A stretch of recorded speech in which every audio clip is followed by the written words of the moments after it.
Well, first off, again, my name's Adrienne Smith, and I am a woman in long-term recovery, which to me means that I have over 5 years free from any mood or mind-altering substance.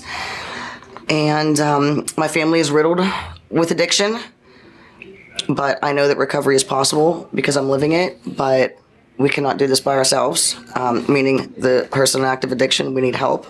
And help from legislation and funding is critical to people obtaining recovery and sustaining recovery. I actually found recovery via the Commonwealth of Pennsylvania through the criminal justice system. I was given an option of 2 to 4 years in prison or to take Allegheny County Drug Court.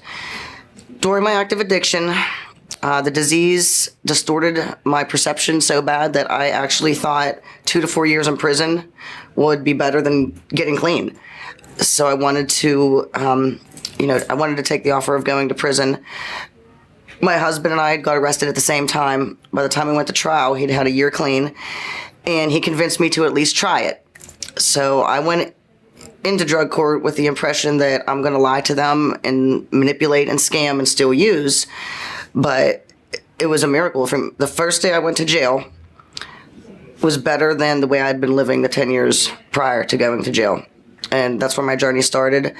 Drug court blessed me with being able to do the full continuum of care.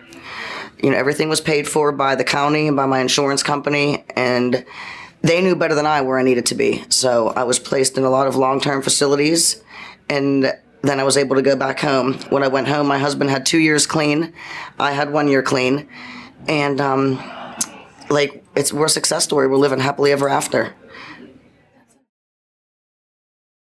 That's amazing.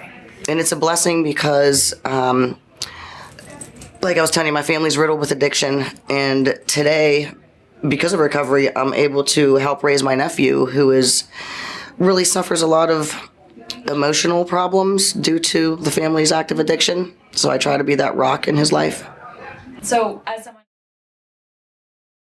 with addiction, I would say that recovery is definitely possible. I'm a living, breathing example of that. And people just need to reach out to the resources in the community and to unite as one and do this thing together, because it's not the differences, it's our similarities that unite us in this fight.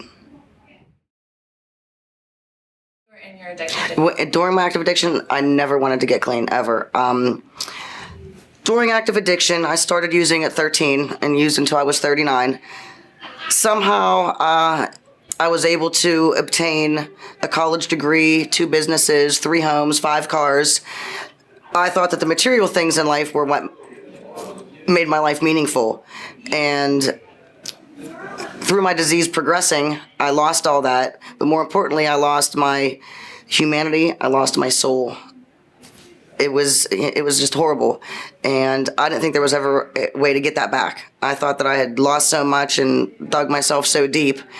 So I knew that once I got clean, everything wasn't going to be back to normal or be better in the 28 days that most insurance companies give us. So I was really blessed to be able to do it piece by piece and get my life back together. And what I say today about my recovery is that money-wise, I'm probably poorer than I've ever been, but happiness-wise, I'm wealthier than I've ever been.